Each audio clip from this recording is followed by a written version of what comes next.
Bismillahirrahmanirrahim. Assalamualaikum warahmatullahi wabarakatuh. Bertemu lagi dengan saya untuk meneruskan mata pelajaran komputer dan jaringan dasar di materi yang kedua, tentang perakitan komputer pada bagian yang kedua. Baik, dimana di materi kedua, di bagian pertama kita telah mempelajari poin-poinnya. Yang pertama 2.1, mengevaluasi komponen untuk merakit komputer. Kemudian 2.2, menguasai tata cara perakitan komputer dengan tepat. Nah, kita juga sudah melaksanakan praktek meskipun baru melalui simulasi perakitan komputer di bagian pertama. Nah, di bagian kedua kita akan membahas poinnya 2.3, menguji hasil perakitan komputer. Kemudian 2.4, mengidentifikasi bit kode, dan 2.5, mengkonfigurasi dan melakukan setting BIOS. Baik, kita mulai. 2.1, menguji hasil perakitan komputer.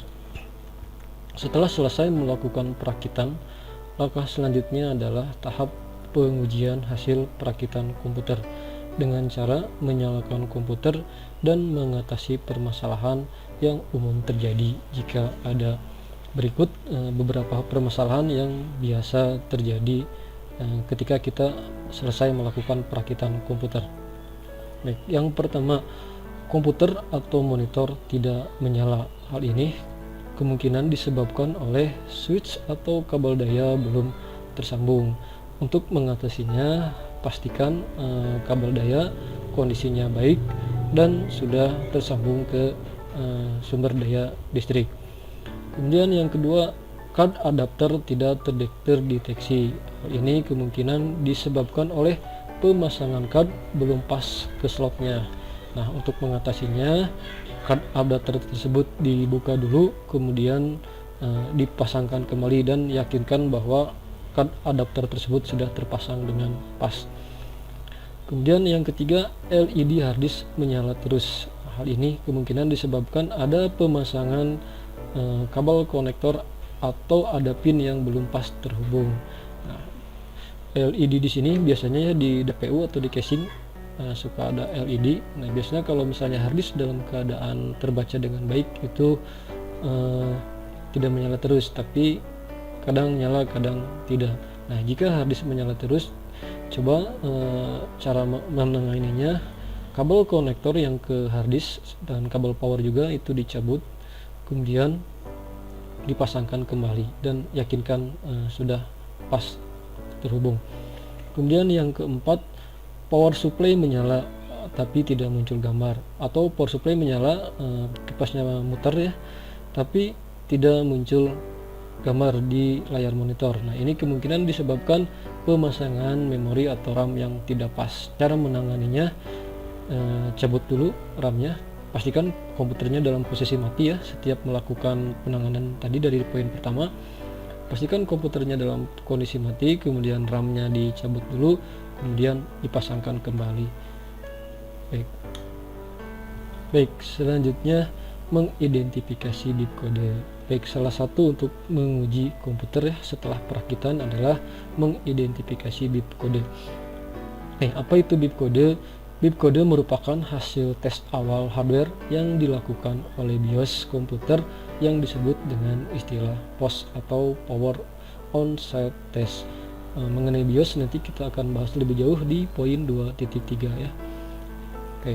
POS atau Power On-Site Test adalah tes yang dilakukan oleh BIOS komputer pada waktu pertama kali menyala untuk memastikan semua perangkat keras berfungsi dengan benar sebelum melakukan booting. Baik, bip kode merupakan bunyi bip ya dari sebuah speaker yang dikeluarkan oleh komputer saat mendeteksi masalah pada proses POS tadi. Nah, kurang lebih bentuknya speakernya seperti ini. Dia tertanam di motherboard atau di dalam CPU ya, di dalam casing maksudnya. Setiap BIOS memiliki kode bip yang berbeda tergantung merek BIOS yang terpasang pada motherboard. Nah, untuk diketahui, terdapat beberapa jenis BIOS sesuai dengan perusahaan yang mengeluarkannya. Antara lain ada Word BIOS, ada Ponic BIOS, ada AMI BIOS, ada OM BIOS, dan masih banyak lagi sebetulnya jenis-jenis BIOS.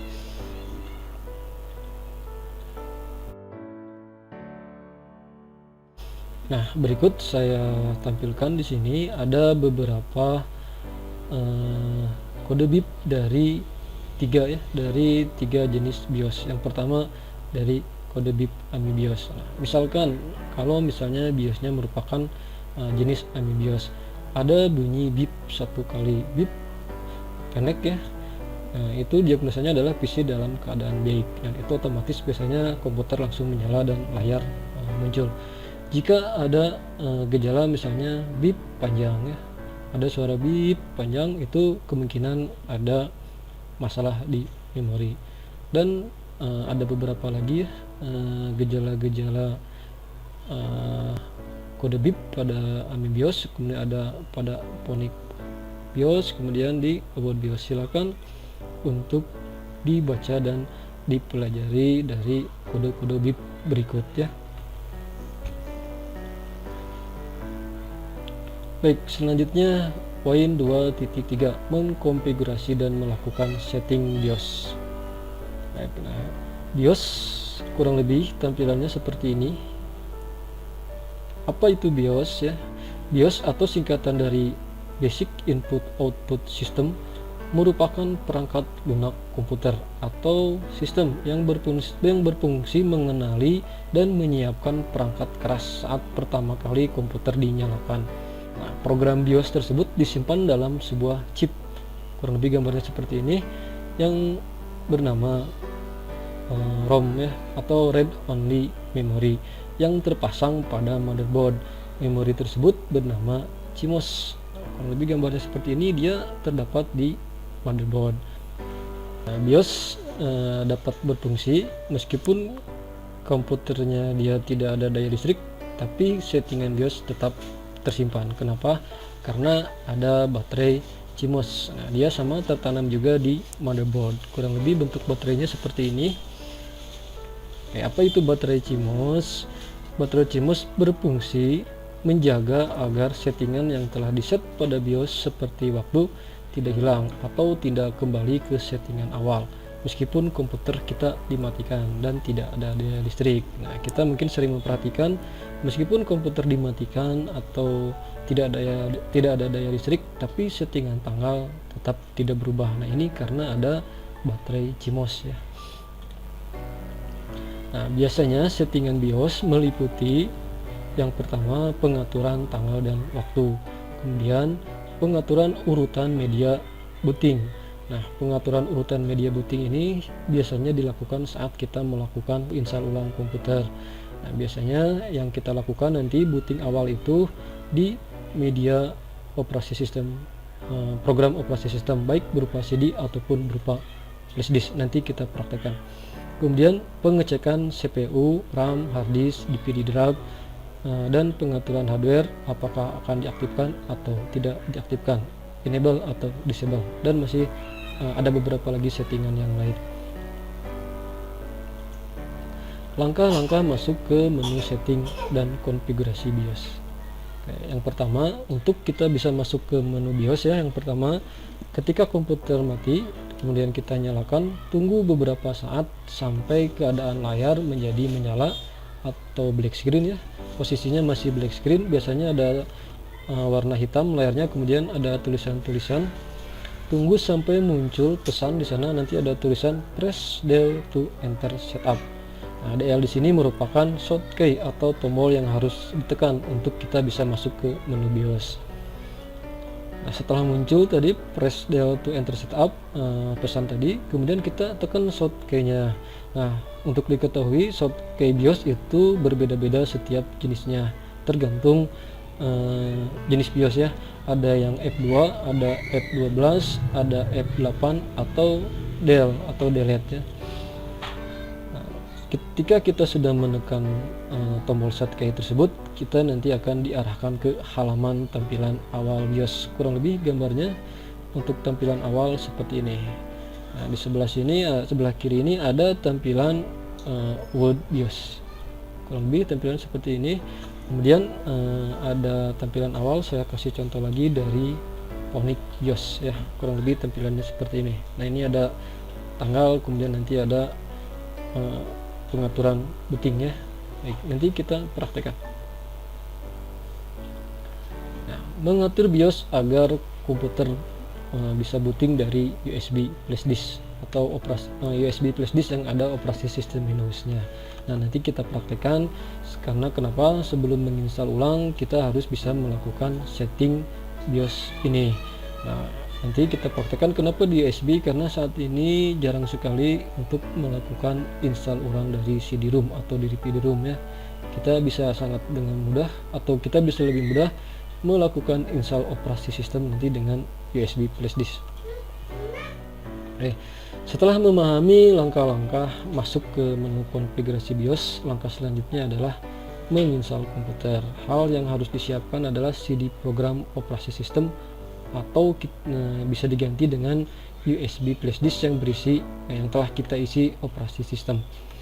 Agar saat pertama booting komputer membaca CD program atau USB program, kita harus melakukan setting BIOS agar booting pertama di CD program, atau dalam hal ini kita dalam praktek ini kita akan melakukan supaya booting utama di USB program.